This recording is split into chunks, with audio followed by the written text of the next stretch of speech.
guys, gagawa tayo isa pang reaction video. Sinisipag ako eh. Ano nangyari sa Canada?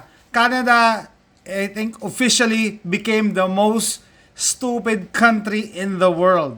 Ha? Recently, nagsalita yung police chief na naman at tinuturuan yung mga mamamayan maging biktima. So, kung nagpo-follow kayo sa channel ko, a few months ago, gumawa ako ng reaction video. Yung Chief of Police ng Toronto, ina-advise yung mga tao na iwan na lang daw yung key fob ng sasakyan nyo sa may pinto para pag pinasok kayo, yun lang naman daw ang kukunin ng magnanakaw, ng carnapper, hindi na lang kayo sasaktan. Okay? So, ito, balikan natin. Oh, shout out, Toronto Police. Prevent the possibility of being attacked in your home, leave your fobs at your front door. They're breaking into your home to steal your car. They don't want anything else. How do you know, sir? How do you know, sir, na kotse lang ang gusto nila? Sa tingin nyo, kung meron kayong anak na babae, hindi ba re-rape yung anak ko? Oh, eto. One girl, 3 years old, sexually assaulted in her home. Barely, hindi makapagsalita. Grabe yung trauma, no? Imagine nyo. So, ano na nangyari? Balita ko tong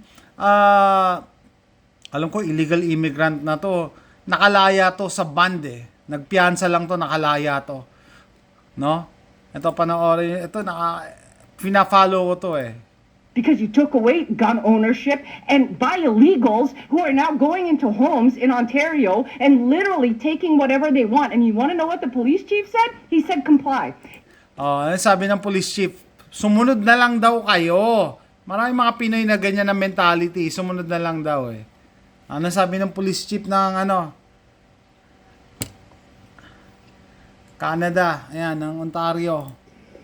In the unlikely event that you find yourself the victim of a home invasion, we are urging citizens not to take matters into their own hands. So wag daw kayo lalaban, pabayaan nyo lang daw sila, yung magnanakaw or mga kriminal. Kung anong gawin nila sa inyo, pabayaan nyo na lang, wag kayong lalaban. Yun ang sinasabi. While we don't want homeowners to feel powerless, we urge you to call 911 and So, it doesn't make any sense, no? Meron kang power to defend yourself, pero tumawag lang daw kayo ng 911. Yun yung kinukonsider nilang defense. do everything you can to keep yourself and loved ones safe until police arrive and be the best witness possible. Maging witness ka, paano kung biktima ka? Para bang ina-assume niya na habang hindi pa dumadating yung police, yung perpetrator or yung akyat bahay, mag-chess lang kayo or mag-scrabble, hihintayin lang yung police, walang gagawin. Hindi ko alam kung saan kumukuha ng utak to eh. As to the person, we don't know what Iba ang Florida, di ba? Florida. which homeowner shot at him. I guess they think that they did something wrong, which they did not. If somebody's breaking in your house, you're more than welcome to shoot them in Santa Rosa County. We prefer that you do, actually. We prefer that you do, no? Grabe, no? Kita niyo yung mga taga-Canada, eto, sinasabi ng pulis dito, kotse lang daw ang A kailangan lot of nila. them that they're arresting have guns on them, and they're not toy guns, they're real guns. Kotse lang daw. Paano mo ipapaliwanag to? 3 years old. Ha? 3 years old, ginawa ng masama nito. Tapos nakalaya lang ngayon. Tapos sasabihin mo, He said Canadians should comply. And if you don't, mag-comply lang daw kayo. we failed as a community.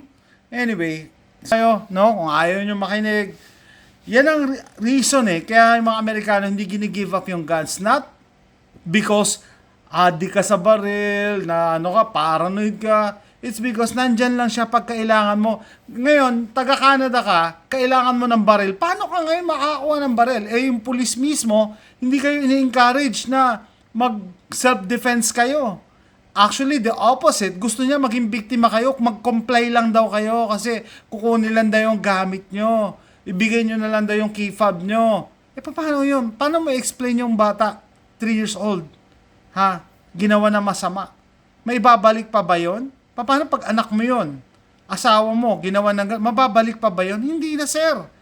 Kaya hindi ko alam saan kumukuha ng utak ng mga to. Yung mga officers ng Canada. And kung ganyan ang mentality pala ng police sa Canada, dapat, hindi na rin sila gumamit ng baril. Wala rin palang gagawin eh. Hindi naman pala engage eh. Total, di ba sabi nyo, mag-comply na lang. Tapos, ibigay lang yung gusto. Ibigay lang ang gusto. Kaya binabasa ko yung comments, asan daw ba yung address ng police chief? Kasi pwede daw palang pasukin, tapos ibibigay lang ang gusto. Paano kung may anak yung police chief na yon, ibibigay lang din yung gusto? Hindi ko talaga, it doesn't make any sense. So mind conditioning to, guys. No? Yung communism nandiyan na sa Canada. Socialism, yung health nila socialized na, pati yung safety nila socialized na. Ano ibig sabihin? Gobyerno na bahala sa safety nyo. Ang problema, hindi mo pagkakatiwalaan yung gobyerno. 'Di ba? Yung health, gobyerno na bahala. Yung safety, gobyerno na bahala. Bahala na din ng gobyerno kung ilan lang ang matitira sa inyo. So, kung napanood nyo na yung video na to, na announcement ng police chief sa Canada, let me know in the comments kung ano masasabi nyo. See you next time. Bye.